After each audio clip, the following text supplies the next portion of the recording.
Bonjour, ravi de vous accueillir dans cette nouvelle vidéo où cette semaine j'aimerais vous parler de l'hormèse. J'y ai fait plusieurs fois allusion dans les vidéos précédentes et aujourd'hui j'aimerais vraiment approfondir ce que moi j'ai compris de ce qu'était l'hormèse. Alors je vais partir de la notion d'homéostasie que peut-être vous connaissez mieux. Donc l'homéostasie, c'est la capacité du corps à garder son équilibre.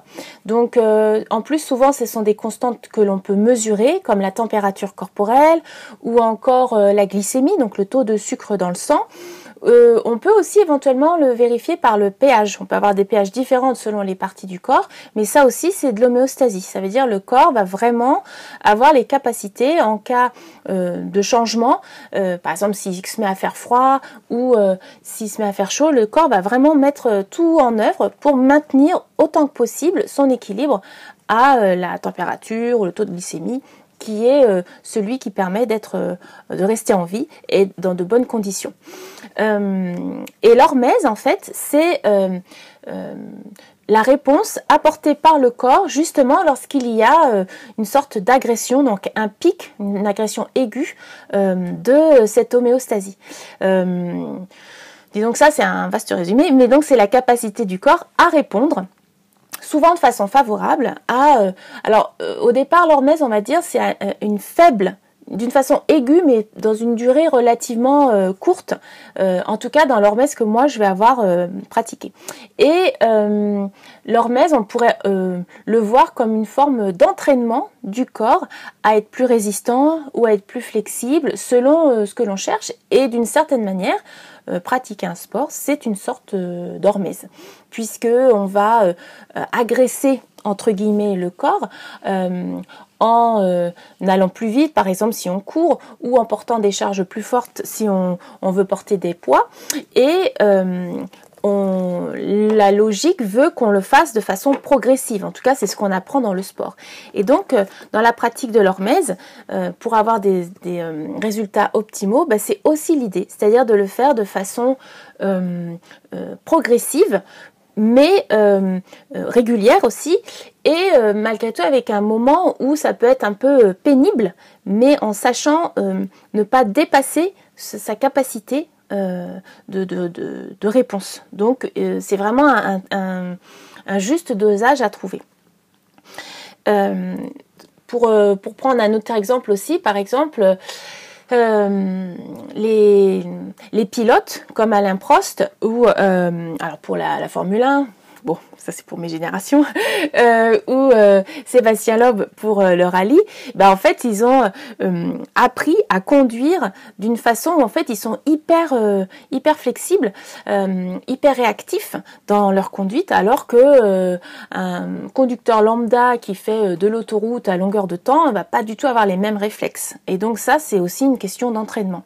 Et ça me rappelle une anecdote d'un ami qui expliquait que quand il était jeune, il était motard et il avait tendance à bien en profiter, donc à dépasser la limite normale les limites de vitesse. Et un jour, il était à fond sur l'autoroute et même pas sur l'autoroute, sur une route normale. Et en fait, il arrive après un virage et là, il se rend compte qu'il y a un bouchon qui n'était pas du tout signalé avant. Et il me dit, j'ai vraiment pilé, j'ai freiné complet et en fait il me disait que sa chance c'était que le conducteur, la dernière voiture de la file d'attente était italien, l'a vu arriver dans son rétro et donc a avancé et s'est mis de côté au maximum de ce qu'il pouvait pour lui laisser la place du freinage. Et il me dit, je me suis arrêtée pile juste avant la voiture. Et il m'a dit, si ça avait été un Français, en fait, c'est sûr, je me prenais la voiture et peut-être j'étais mort.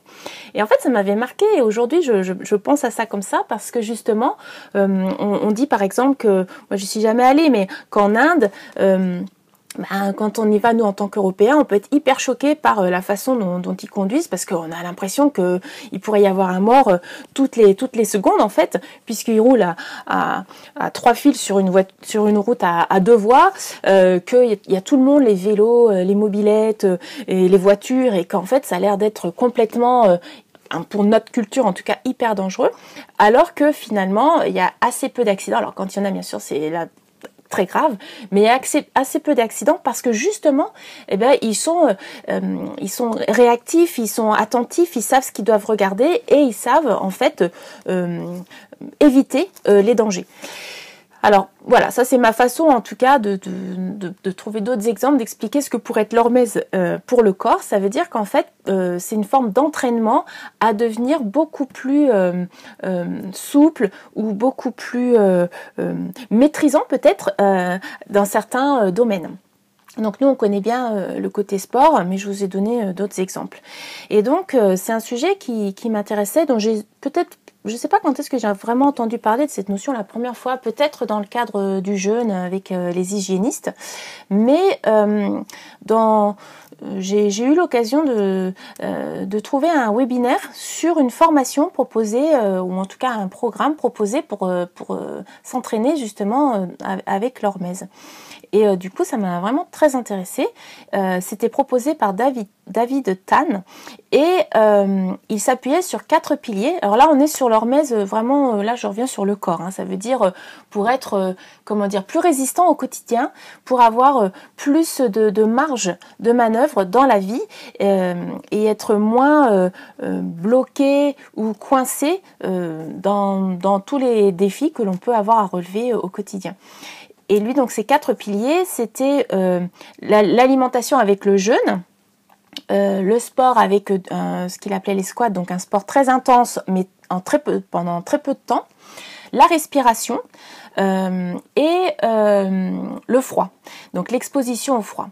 Et alors moi je trouvais ça passionnant au niveau théorique, alors je trouvais ça super, j'avais tout compris, mais alors au niveau pratique c'était juste catastrophique. C'est-à-dire que ça m'intéressait vraiment, j'avais compris l'intérêt, mais les 4 piliers qu'il utilisait sont 4 piliers qui me mettent dans des états compliqués.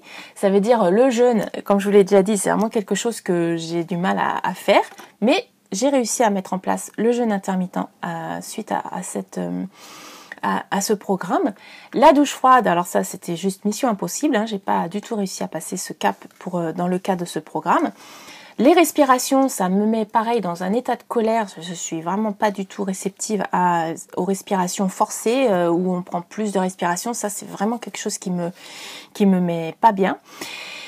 Et alors la dernière, je vous ai dit, et le sport, alors là c'est pareil, le truc intense, même sur une courte durée, alors là, ça me mettait dans un état pas possible. Donc en fait, j'avais compris l'intérêt, mais j'étais extrêmement frustrée parce que j'ai pas réussi à l'appliquer.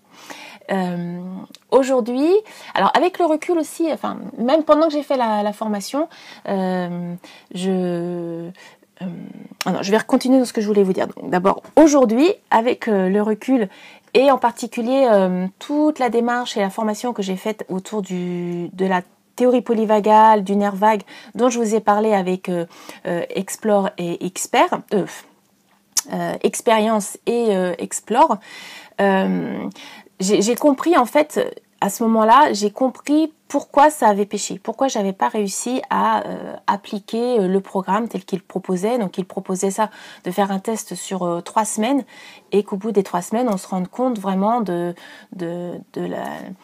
l'apport de cet entraînement. Et en fait, par rapport à ce que je vous avais expliqué, si vous avez regardé la vidéo mon expérience Explore, en fait, je me suis rendu compte, puisque dans l'expérience, il était proposé par Ludovic Leroux de faire une douche froide, mais pas pour faire la douche froide, mais pour observer tout ce qui se passait en nous quand on se posait ce défi-là. Ça veut dire toutes les résistances qui pouvaient se lever, tout le discours intérieur qu'on pouvait avoir, et puis notre façon d'y aller ou de ne pas y aller. Et moi, je m'étais vraiment rendu compte qu'en fait, j'y allais en mode guerrier, en force. Et j'y allais vraiment en force, et que du coup, je pense que j'ai compris qu'en fait, ce programme, j'avais pas pu l'appliquer parce que j'étais toujours en force et que du coup, comme je crois que c'est une loi de physique, en fait, ça a déclenché une résistance proportionnelle à la force que j'y mettais. Et comme là, il y avait 4 choses à faire différentes, c'était beaucoup trop pour que, en fait, j'étais pas assez forte par rapport à mon organisme et à mon système nerveux, et sans doute très bien comme ça, puisque c'est aussi une protection. Et donc j'étais pas assez costaud et surtout pas assez consciente de tout ce qui se passait dans mon corps pour passer le cap. Et grâce à l'approche de Ludovic Leroux, j'ai réussi à prendre des douches froides. Donc c'est vraiment un état d'esprit aussi, j'ai vraiment compris ça. Le deuxième bémol par rapport à ce programme, c'est qu'en fait c'est proposé par des hommes. Alors c'est-à-dire, quand je dis là au pluriel, c'est parce que là c'est proposé par David Tan, et pour la théorie polyvagale, pour Experience Explore, en fait c'est aussi proposé par un homme. Et d'ailleurs il y avait eu une question d'une personne sur un webinaire avec Ludovic Leroux qui expliquait que lui étant un homme, il n'avait pas les notions par rapport au cycle des femmes et ce que ça pouvait engendrer comme différence, mais il avait eu quelques petites idées qu'il avait proposées, sachant que c'est vraiment une approche douce, hein, donc si on a compris le système, même là du coup avec le cycle, on peut être plus à l'écoute. À l'époque, hein, quand j'avais suivi le programme de David Tan, et ben justement, je m'étais dit, en fait, c'est vraiment adapté pour les hommes, mais c'est pas adapté pour les femmes. Est-ce que la douche froide, moi je me rappelle quand j'avais fait tout ce qui était, je m'étais documentée là sur le bain dérivatif, une vidéo que je vous ai faite il y a quelques semaines, et ben en fait, elle expliquait que justement, elle en tant que femme, et par rapport à ce qu'elle connaissait, elle expliquait que pendant la période des menstruations, c'était mieux certainement de ne pas aller refroidir cette zone-là parce qu'on était dans un état différent, on avait besoin plutôt de cocooning. Alors, c'est ce que j'en ai retenu, hein. C'est pas du tout les termes qu'elle a dû utiliser parce que ça fait un moment quand même que j'ai lu ce livre. Et donc, elle disait par rapport à une question qui lui avait été posée que dans cette période-là, c'est une période où on pouvait stopper ou ralentir les bains dérivatifs. Et du coup, moi, j'avais vraiment retenu ça et je trouvais que c'était assez juste. C'est vrai que quand moi, je suis en début de cycle, j'ai plutôt tendance à vouloir être cocoon, à être plus fatiguée, à avoir moins envie de faire certaines choses. Et donc, s'agresser comme ça par le froid, quand en plus on n'y est pas habitué et que donc on n'a pas un bon a priori avant de faire, je trouvais que c'était pas forcément une bonne idée. Et donc je m'étais dit ça aussi pour le sport, ces exercices-là, les squats intensifs en peu de temps, c'est pas forcément quelque chose à faire pendant la période des menstruations pour les femmes, puisque c'est plutôt un moment où on a envie d'être tranquille, plutôt à se reposer. Donc je ne sais pas si ça existe, j'ai pas trouvé, mais ce serait quand même bien que des femmes puissent proposer ce genre de programme. J'en ai trouvé d'autres, hein, je vous en parlerai, j'ai trouvé d'autres choses vraiment dédiées aux femmes par rapport à les spécificités aussi du cycle. Mais voilà, ces notions-là de l'hormèse ou même de la théorie polyvagale appliquées à la spécificité des femmes avec leur cycle, et ben en fait, voilà, je trouve que ça pourrait être intéressant si des personnes sont tentées de le faire. En tout cas, si j'en trouve, je suivrai.